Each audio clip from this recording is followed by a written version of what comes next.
Bonjour à tous, au micro Alexandre Weinberg, à la technique Jean-François, pour Science sans conscience n'est que ruine de l'âme. Oui, mais conscience sans science n'est qu'un vilain gros mot. Vous voyez, chers auditeurs, dans ce titre que vous avez déjà entendu quelques fois, dans votre existence, on mélange la science, la conscience, la réflexion, la technique, la société, l'humanité. Et c'est un peu le thème d'aujourd'hui avec notre invité Murray Bidler. Bonjour. Bonjour, bonjour. Vous avez fait un master en sciences hydrogéologiques à l'université de Rhodes en Afrique du Sud. Et vous avez aussi une maîtrise en art politique internationale à Paris. Oui. Vous mélangez donc à la fois des questions, une expertise en géologie, hydrogéologie, l'eau et en politique. Et votre domaine de prédilection, c'est précisément comment allons-nous nous adapter au changement climatique, aux questions de l'eau. Je vous ai rencontré récemment à un événement qui s'est déroulé au Sénat. Il y a une exposition qui veut alerter le public sur la question de l'eau, la rareté, la raréfaction de l'eau. L'événement s'appelle Good Planet Belgium. Et c'est à cette occasion donc que je vous invite et que je suis très content de vous trouver à notre micro, Murray Bidler. Alors, j'ai envie de vous poser, comme je fais parfois, évidemment, le point commun de notre conversation, ce sera l'environnement, mais quel est le problème ? Je pense que le problème largement, c'est un problème de la compréhension de la problématique existant. On voit, il y a pas mal de gens qui parlent sur le problème, pas mal de gens qui parlent sur la solution, comment répondre. Tout un mélange de répondre au niveau technique, niveau politique, mais on n'arrive pas vraiment clairement avec un résultat là-dedans. Je pense qu'une partie de ça, il n'y a pas une compréhension de base de la problématique. Alors, pour comprendre la problématique, il faut l'étudier, il faut l'observer. Ça, c'est plutôt le domaine des scientifiques. Alors, en quelques mots, puisque vous êtes vous baignez, c'est bien le cas de le dire dans ces questions, la question de l'eau, du réchauffement climatique, elle est liée, évidemment. Il y a des liaisons parce que de l'eau c'est un des éléments qui est le composant de notre environnement qui est fortement impacté par le changement climatique ou par les fluctuations extrêmes. Et on se voit le résultat autour de nous, même en Europe. Ce n'est pas toujours une problématique de le pays éloigné de nous. On a la sécheresse, on a le manque de l'eau et on a le surchargement de l'eau. L'inondation, par exemple. Et parfois, c'est avec les extrêmes changements qu'on voit de climat avec nous, mais aussi c'est la basculation de la fréquence et intensité le mouvement de l'eau dans notre environnement. Parfois, on a une saison de pluie qui dure normalement 4 mois et ça arrive dans un mois. Évidemment, avec l'environnement sur la surface, on a l'inondation. Là, vous parlez en Europe ? En Europe, oui, au-dessus d'Espagne, on a des inondations terribles. Il y a 2-3 ans, les impacts, c'est énorme autour de nous.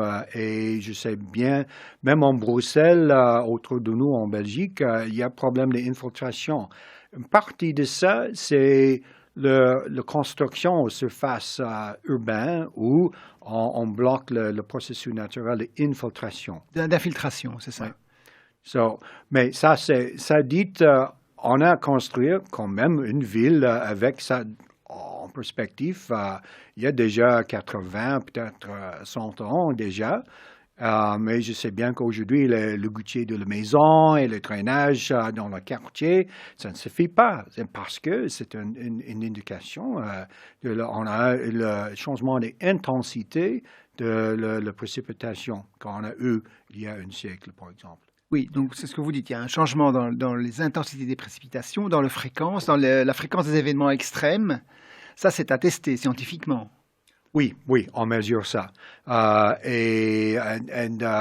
C'est pas seulement ça au niveau de l'eau, mais il faut faire attention, il faut rendre compte qu'il y a une fluctuation dans la température qui provoque l'autre côté de le spectrum, c'est le manque de l'eau. On a l'augmentation de la température très forte. L'intensité, le chaud en été, la canicule, et en été, on a le problème avec le froid. Et au niveau de politique autour de ça, surtout en Europe de l'Ouest, on est aussi à la même fois confronté avec le problème d'énergie. pour le chauffage en hiver. Oui, alors on va rester un moment sur l'eau. Donc ces événements extrêmes augmentent et évidemment nous n'y sommes pas préparés. D'autant plus que, comme vous l'avez dit en introduction, les constructions en ville et le modelage du paysage urbain et voire même à la campagne, avec la disparition des bocages, des petits arbres par-ci par-là, font que le terrain est moins en mesure d'absorber l'eau et donc elle ne s'infiltre pas. Vous avez utilisé le terme d'infiltration et donc c'est ça qui produit des catastrophes d'inondation. Oui, exactement. Donc ça, c'est un impact qui est produit par les activités humaines. Oui, exactement. Et c'est exacerbé, on peut dire, pas provoqué.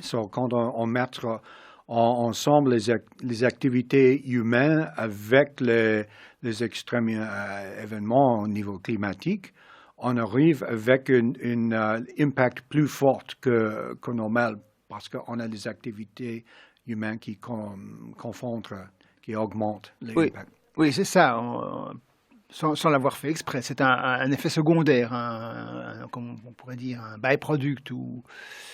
Et alors évidemment, il faut réagir donc, à cet impact, il faut s'adapter. Oui, il faut adapter. Et on voit qu'il y a de répondre à ça en quelques villes en Europe maintenant, en Pays-Bas, où ils ont quand même beaucoup plus conscience sur les impacts de l'eau et la problématique d'inondation que les autres pays en Europe. Même les villes, ils ont introduit le mouvement de l'eau dans la ville même. So, par exemple, en Rotterdam, ils ont commencé à faire le jardin sur le toit de bâtiments qui absorbe quelques des éléments de l'eau dans les événements de pluie. Au lieu de construire le grand bassin d'absorption de l'eau forte inondée dans quelques quartiers dans la ville, ils utilisent un double système de le parking souterrain, par exemple. Et ils renforcent ça. Ils n'ont pas besoin de détruire et reconstruire. C'est ça. C'est ça. Ils utilisent des éléments qui sont déjà présents dans l'architecture urbaine pour qu'elle puisse absorber ou récupérer de l'eau. Et ajouter évidemment des jardins sur tous les toits. Toute l'eau de pluie qui tombe sur ce jardin ne tombera pas plus bas. Et donc, ce sera ça en moins pour les éventuelles inondations. C'est bien ça l'idée. Exactement. Alors, vous avez dit les Hollandais, les Pays-Bas sont plus sensibles à cette problématique. On se doute pourquoi, mais c'est quand même mieux de le dire. Pourquoi? Parce qu'il y a pas mal de niveau topographique qui est plus bas que le niveau de la mer. Oui, donc ils seront directement menacés par évidemment une montée de l'eau des océans, laquelle est effectivement dépendante, reliée au réchauffement climatique. D'une petite parenthèse, d'une double façon, au moins, si pas plus. C'est la fonte des glaciers et des banquises qui mettent plus d'eau dans l'eau, donc l'eau des océans monte. Puis la température globale de l'eau monte un petit peu, donc l'eau se dilate, donc elle monte aussi. On peut dire ça au vraiment long terme. Oui. Okay. Parce que tout ce que j'ai lu vraiment critique et les études claires maintenant, on ne voit pas une grande monte de la mer, l'océan pour l'instant. Peut-être quelques millimètres vers 10 cm. Il n'y a pas une accélération de la montée du niveau moyen des eaux océaniques? Ça s'accélère quand même ces dernières années. Et ce qu'on voit avec les événements, on a le cycle de la mer normale qui monte régulièrement. Et on a du niveau de montage, un montage moyen, un montage qui est très fort. Ça, c'est toujours normal. Mais quand on fait une combinaison avec ce montage très haut, le monte de mer haut, et aussi avec un événement comme une tempête, hurricane, tout ça. L'impact de ça, c'est beaucoup plus fort que prévu. Oui. Ça, c'est un exemple de les impacts. Oui. Et il ne faut pas oublier qu'on a depuis quelques siècles quand même les villes autour de l'Europe, au bord de la mer, qui sont déjà 1 mètre au-dessus le niveau de la mer. Sous le niveau, below. Oui, exactement. Oui. Il y a un processus de mouvement de le terrain qui descend un tout petit peu quand même, et un mouvement de la mer qui monte un tout petit peu quand même aussi. Mais je pense que c'est un peu tôt pour dire qu'on a depuis 10, 15, 20 ans ou même 50 ans de l'activité industrielle, que la mer a monté énormément, que le côté est en agression, quoi. Mhm. En agression sur l'attaque, threatened. Comment dire en Ah oui, français? une menace. La menace se précise. Oui, exactement. Oui. La menace, c'est plutôt avec les événements extrêmes. C'est ça, d'accord. Le fait que le niveau monte un peu, les événements extrêmes ont plus d'impact. Exactement. Et c'est pas linéaire, c'est plutôt multiplicatif qu'additif. Oui. D'accord. Mais j'avais cru entendre à ce colloque ou récemment que si on regarde par exemple tous les 10 ans de combien de millimètres monte le niveau de la mer, ça s'accélère quand même un petit peu ces dernières années. Oui. Et on voit bien aussi que la banquise, elle fond plus ces dernières années qu'avant. Oui, la banquise, oui. Et il faut regarder ça au niveau historique, géologique aussi. Parce qu'on a eu l'âge de glace avant. Oui. Okay, et la banquise, il y a une retraite. Oui. Mais aussi, il y a quelques des endroits où le glacier était très, très, très présent. Mm-hmm. Et il y a des endroits sur la planète encore qui sont sujets de rebondissement isostatique. C'est un phénomène géologique. Rebondissement isostatique.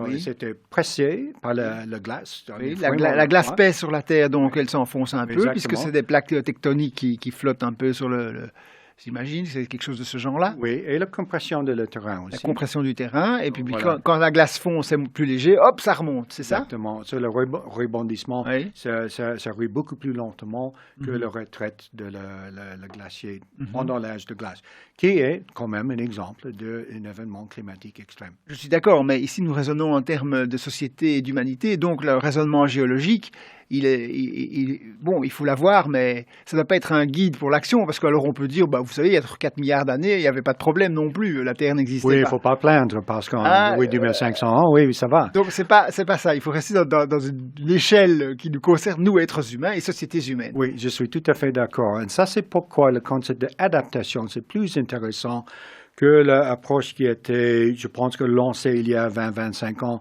avec la modélisation globale où on attend pour un grand monte de la mer, les îles vont disparaître, etc., etc. Il faut tout changer. Oui. Ce n'est pas exactement le cas. On a les impacts maintenant pointus, aigus, très forts, qui au niveau statistique, au niveau de précipitation, etc., il n'y a pas un grand changement au niveau de la moyenne de température, mais dans cette moyenne, on a cette fluctuation extrême pendant la période annuelle. D'accord. On est quand même confronté et forcé d'adapter. D'accord. Donc, ce n'est pas l'adaptation que la prédiction, c'est l'adaptation de la réalité. De la réalité. Alors, on va y revenir. Vous avez cité la Hollande qui était bien motivée pour trouver des systèmes, pour bricoler avec les moyens du bord une adaptation. Vous avez cité les jardins sur les toits, c'est assez astucieux. Mm-hmm. Vous avez parlé de villes européennes qui avaient trouvé différents systèmes d'adaptation. Quelles sont les autres villes que vous pouvez citer et quels exemples, quel type d'adaptation elles sont en train de mettre en place? Par exemple, je sais bien au niveau de Belgique, il y a le bassin d'inondation. Ils sont en train de faire le design et construction sur le nord de Bruxelles. Ils ont déjà fait ça dans le sud, à Arlon, il y a quelques 2-3 ans. Arlon? Arlon, dans le sud, oui. Oui. Province Luxembourg. Oui. Oui, OK. À Excel aussi, pendant des années, place Flagey. Oui, exactement. Le résultat final, c'est une parenthèse politiquement incorrecte, mais si l'eau est réglée, je trouve que la place, c'est vraiment... question urbanistique, c'est une catastrophe, mais bon, passons. Et question mobilité, c'est encore pire. En effet, oui. Et ça c'est où on arrive avec sur les autres des éléments, on a déjà commencé avec la compréhension de la problématique et Oui. la participation. La participation. Et si on s'y adapte bien, il faut quand même que ça pose d'autres problèmes connexes. Mais bon, c'est pas le sujet de notre émission. Alors, je vous laisse continuer à parler. Donc, vous parliez des bassins, quel est le nom technique des bassins d'orage ou Bassin d'orage, oui. voilà. Donc, Arlon, Bruxelles, on en construit. Ça, c'est un type d'adaptation. Qu'est-ce qu'il y a d'autre?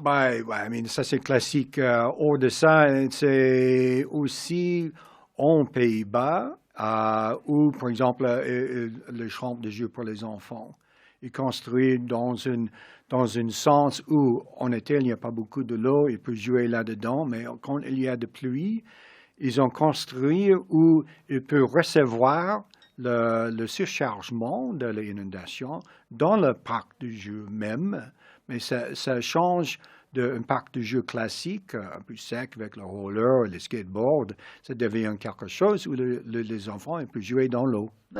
C'est astucieux, ça. C'est vraiment, c'est pas mal du tout. Oui. Ils ont réfléchi sur ça, à construire la maison qui flotte. Et dans les autres pays du monde que je connais, où j'ai vu ce type d'application aussi, côté de l'ouest du Canada, comme Vancouver. Oui. La ville de Porte, largement. J'ai l'impression que ce que j'ai lu, ils sont plus conscients de ça. Et c'est intéressant de regarder eux.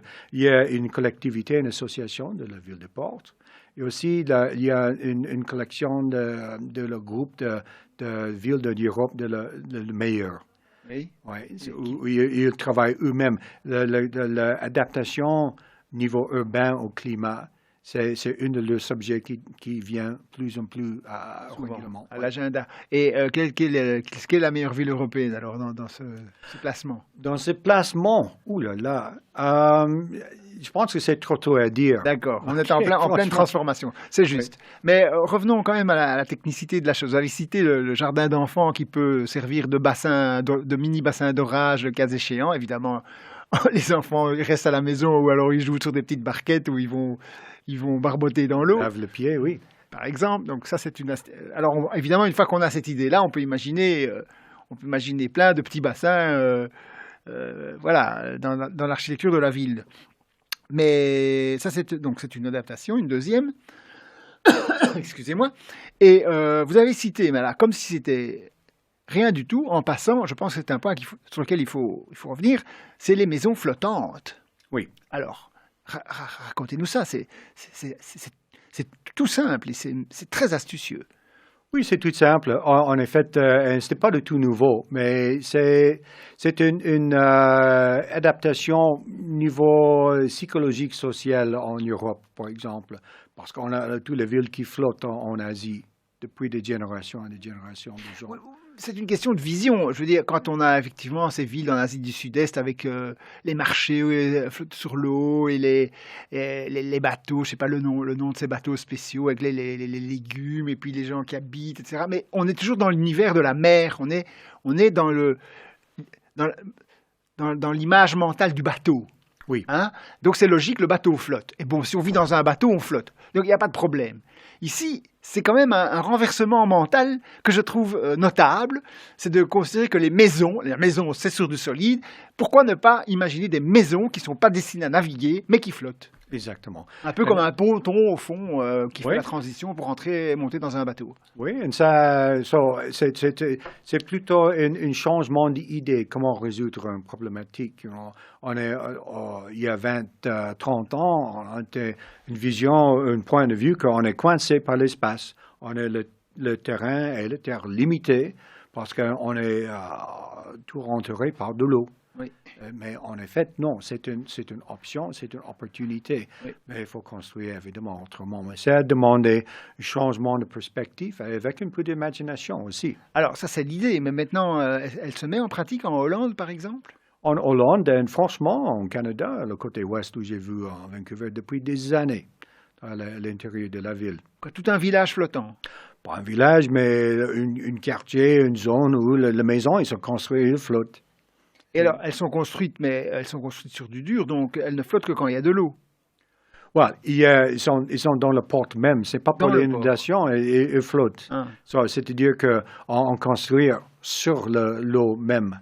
So, on n'est pas perturbé. So, par exemple, ça donne peut-être une option de divertir et gérer de l'eau, par exemple les inondations, pas que sur un modèle de terrain, de drainage, mais peut-être peut divertir plus facilement vers de l'eau même. Vers l'eau même. Donc ça veut dire qu'il y a une sorte de mutation de la vision de l'habitat. On serait plus ouvert à aller habiter sur l'eau, sur la mer, Oui. sans nécessairement naviguer. Et ça, c'est un exemple de deux éléments. Deux éléments sociaux. Où est-ce qu'on peut vivre? Dans une maison, dans un bateau? Non, on peut vivre dans les deux. Oui. Okay, mais aussi avec la maison comme ça, on développe un autre mode de transportation. Forcément. Okay, le transport, ça doit changer. Et notre perception de transport dans la ville maintenant, on est fort ancré dans le concept de la voiture, par exemple, pour le transport en commune. So, il faut changer les éléments de ça aussi. Oui, peut-être qu'ils ont vu loin, en fait, Place Flaget, et que je me suis complètement engouré. Ils préparent les transports en canoë et en barquette. Oui, pourquoi pas. Un petit air de Venise à Bruxelles. C'est un exemple c'est quand même on rentrait dans ce qui est acceptable dans la vie urbaine. Oui. On a pas mal de villes dans l'Ouest Bruxelles, c'est un bon exemple, où on a, de 2-3 siècles, on a eu le canal qui est venu jusqu'au centre, comme à Place Sainte-Catherine. Oui.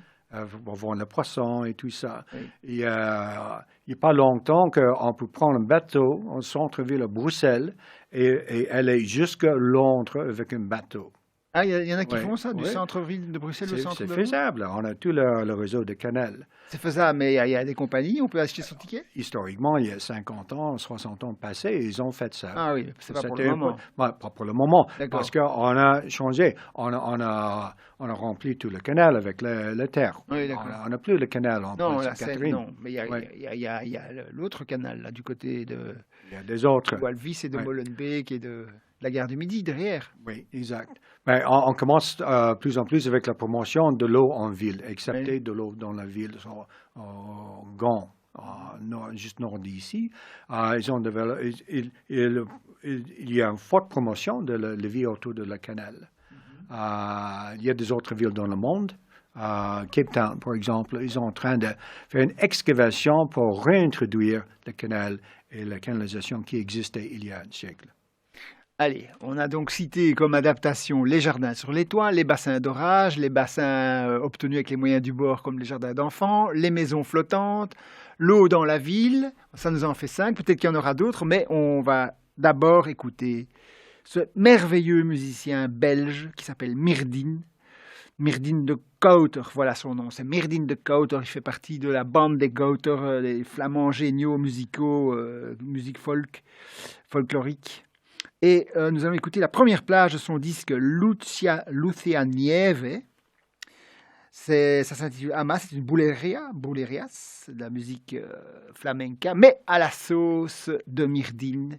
C'est magnifique. Quand vous regardez ce musicien jouer, c'est magique. La détente, comme on dit, des grands sportifs qui courent le 100 mètres en 10 secondes en étant parfaitement détendus. Il n'y a que les muscles nécessaires qui fonctionnent. Eh bien, lui, c'est pareil. Lui, il n'y a que les muscles nécessaires à faire la musique. Tout le reste, c'est dans la détente parfaite. Vous allez l'entendre par vos oreilles, chers auditeurs. On écoute Ama par Myrdine.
Magnifique, magnifique. C'était donc Ama, interprété par Myrdin. Ça s'écrit M-Y-R-2-D-I-N. Googlez ça, mes amis.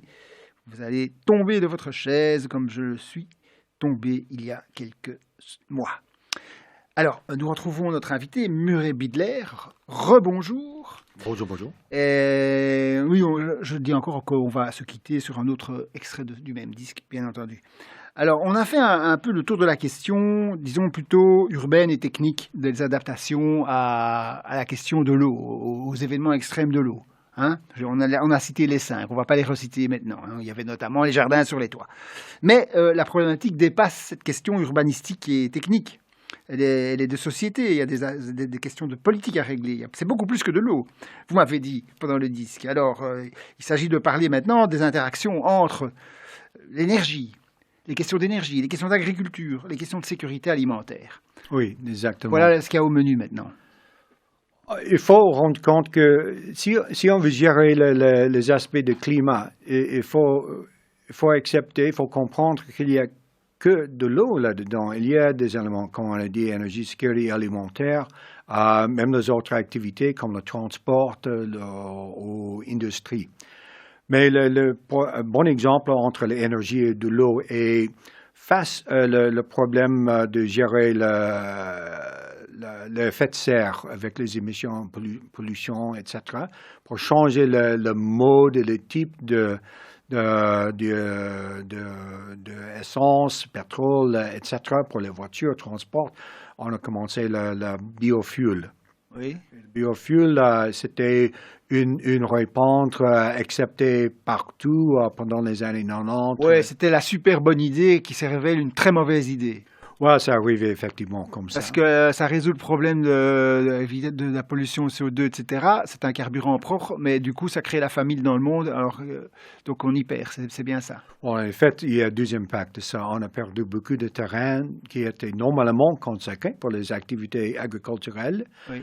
Et oui, c'était effectivement plus efficace niveau économique pour la gestion de terrain. Il y a beaucoup de petites agricultures qui ont perdu leur possibilité de gagner leur vie. Oui. Ça, c'est un impact fortement social. Deuxième, ça a abîmé beaucoup le terrain au niveau de la structure et qualité du sol. Et troisième, ce type de plantes comme le canne à sucre et les autres pour le biofuel comme le maïs, ils consomment énormément de quantité de l'eau. Oui. Beaucoup plus que normalement. So, on a eu l'impact de ça. Ça, c'est une chose. Et autre chose, par exemple, et ça, c'est niveau purement scientifique, sciences naturelles. Niveau politique, on a une problématique, par exemple, au niveau européen. On a une politique d'énergie. On a une politique de l'eau. On a la directive 4 de l'eau, on a la directive 4 de l'énergie. Et ils adressent les éléments de climat différemment. Au niveau de l'eau, directive 4 de l'eau, c'est plutôt pour la gestion de bonne qualité et la bonne ressource de l'eau. C'est la focalisation. Le mandat et l'objectif plutôt pour l'énergie et la communauté qui provisionne ce service, c'est pour assurer le service. Et plutôt pour eux, c'est assurer la quantité et la gestion de l'eau comme ça. So, ils ne sont pas concernés sur la question de l'eau, la qualité. Ouais, si je redis ce que vous venez de dire en mes mots, si j'ai bien compris. Donc, ce que souhaitent les responsables de l'eau en Europe a des conséquences, certaines conséquences, et ce que souhaitent les responsables de la mobilité et de l'énergie a d'autres conséquences, et ça se rejoint pas, ça se contredit. C'est oui, ça? Exactement. Ça se contredit. Un autre exemple dans la même ligne, un autre secteur, c'est pour l'agriculture. Il y a les acteurs dans le secteur agriculture qui prend comme l'objectif principal d'assurer, s'adresser sur la demande de le public sur le produit agriculturel. Et pas pour adapter la demande, mais justement adapter leurs techniques comme l'irrigation, etc., etc. Mais pas pour moduler la demande, comment on consomme les légumes. Et avec ça, on a aussi les éléments économiques et agriculturels. avec le marché européen, le marché international. Et grâce à ça, ou cause de ça, on achète les fruits et les légumes des autres mêmes continents, d'Afrique, par Oui, exemple. c'est ça, c'est cette aberration d'avoir des fruits d'été en hiver, moyennant des vols en avion qui consomment de l'énergie et qui polluent, c'est ça? Exactement. So, quand on voit la production pour le développement économique, bon, même sur le terrain, en Afrique, par exemple, on a énormément de l'eau consacrée pour ce marché, pour l'exportation. Ah oui, c'est de l'eau qui ne peut pas servir à leurs besoins à eux. Ça, c'est l'exportation de l'eau virtuelle de l'Afrique vers l'Europe, par exemple. Alors ça, c'est un concept que vous avez cité pendant le disque, l'eau virtuelle. Oui, c'est un concept qui est arrivé au début des années 90. C'est assez bien compris maintenant. Mais aussi, on est quand même au-delà parce qu'on regarde les activités économiques, agriculturelles dans les autres pays. Et c'est quoi l'impact local? Et c'est un peu comme les aspects biofuel. C'est pas que le biofuel, c'est vraiment l'importation de les fruits et les légumes. Et il y a un marché énorme de le fleur. De fleurs. Le fleur. Oui. So, il y a des terrains énormément qui est mis sur la production de fleurs en pays comme en Zambie, en Kenya, et autour de le grand bassin versant en Afrique, où le terrain là-bas est aussi, comme le biofuel, consacré les activités économiques. Le grand surface pris pour ça et pas pour les activités économiques agriculturelles, pour la vie, l'économie sociale et le marché local. So, il y a un impact social sur ce modèle mondial d'économisation aussi. So, avec tout ça, on a l'habitude de consommation, on a la demande d'énergie, tout ça. Comment on imagine de faire une politique sur le changement climat? OK. C'est pas simple. Exactement. So, en effet, et ça, c'est le défi maintenant. On s'adresse sur cet élément maintenant. So, si on focalise que sur l'eau, on cherche une réponse comment adapter au changement climat, mais on ne fait pas attention à l'énergie, on ne fait pas attention à l'agriculture, sécurité alimentaire, qui n'est pas la même de l'agriculture. L'agriculture, c'est une activité. Sécurité alimentaire, c'est autre chose. OK? Si on focalise que sur ça, dans chaque coin, on met sur la table, il y a des conflits et la concurrence tout de suite. Au niveau de consommation de l'eau, au niveau d'accès au terrain, au niveau d'accès au marché, au niveau d'accès à la sécurité alimentaire. Oui. Oui. So, ça, c'est pourquoi quand on parle de adresser sur le problème climatique, on parle d'une approche qui s'appelle le Nexus, qui regarde le secteur d'énergie, le secteur agriculture, le secteur de l'eau, et des autres secteurs aussi, mais ça, c'est le tronc principal pour voir comment l'interaction. Comment tout ça s'articule entre eux. Oui. D'accord. Et ce que vous dites aussi, donc, c'est qu'en ne suivant que les besoins, entre guillemets, ou les désirs du public, on ne va pas s'approcher d'une solution. Il faut peut-être travailler à ce que les gens redéfinissent leurs priorités et leurs besoins, les consommateurs. Absolument. Oui, non, c'est le niveau de comportement social quotidien, domestique, surtout sur la consommation. Et qu'est-ce qu'on veut? C'est pas que l'achat de nouvelles voitures, mais combien de costumes on a besoin, par exemple. Et pourquoi on ne peut pas manger saisonnalement comme on a fait il y a que 50 ans. Oui, il n'y a même pas 50 ans qu'on a des fruits d'hiver l'été. Les fruits d'été l'hiver. Oui, exactement. Oui, si on veut les produits de l'air, on peut utiliser le petit jardin sur le toit, sur l'appartement, etc. Parce que notre problème, ça devient plus en plus urbain parce que depuis très peu de temps, on est dans un sens où la moitié de la population de la planète, pour la première fois, est dans la zone urbaine que rurale. Oui, alors ça évidemment, c'est le coup de théâtre de la fin, ça. Plus de la moitié de la population mondiale vit en ville. Oui, exactement. Voilà, mais en effet, on arrive avec du concept de base, très simple mais important. Il faut avoir une bonne compréhension de le niveau, le type de la problématique. C'est pas que de l'eau, c'est pas que de terre. C'est pas le climat même. D'accord, tout ça s'est mélangé. Alors, il nous reste une minute. On va vous poser une dernière question. Murray Bidler, c'est vos recherches à vous. C'est évidemment dans ce domaine-là, mais vous avez des sujets plus particuliers. Oui, pour l'instant, je suis actif dans la recherche au niveau politique. Je fais une étude sur ça exactement, de plusieurs secteurs, comment ils s'adressent eux-mêmes d'adaptation de climat et participation, et comment ils voient ça. Comment les politiques voient la chose et comment ils seraient prêts ou pas à pousser dans le bon sens. Well, exactement. Et ça, il faut organiser que tous les secteurs, d'abord, ils commencent à parler entre eux. Oui. Et il ne faut pas attendre qu'il y ait une solution pour le changement de climat, parce qu'il n'y a pas une solution. Ça n'existe pas. Il y a plusieurs solutions. Quand vous dites les secteurs parler entre eux, c'est quoi? Entre l'énergie et de l'eau. Entre de l'eau et l'agriculture.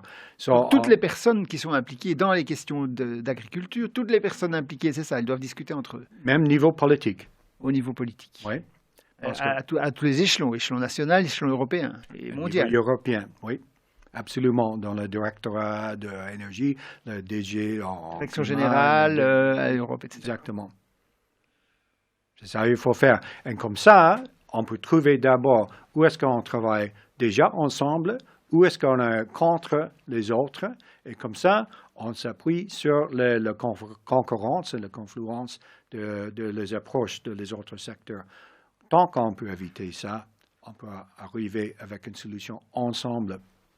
Un tout dernier mot, l'histoire des biocarburants là, qui ont posé tant de drames humains. Est-ce qu'on est revenu en arrière là-dessus? Est-ce qu'on a de nouveau donné des terrains qui avaient été supprimés pour l'agriculture et qui avaient été transformés pour cultiver du biocarburant? Est-ce qu'on les a rendus à l'agriculture nourricière? Ça, je n'ai pas suivi comment. Au niveau européen, je sais que la politique biocarburant, ils ont fait un petit marche arrière, c'est ça. Ils ont accepté que peut-être c'était un divertissement, on n'a pas besoin. Oui. 3 pas en avant, un demi-pas en arrière. Exact, avec la musique. En tout cas, merci beaucoup, Murray Bidler, d'être venu nous expliquer si clairement la complexité de ces questions, qui sont non seulement des mélanges de questions scientifiques, techniques, humaines, mais aussi politiques, sociétales, psychologiques.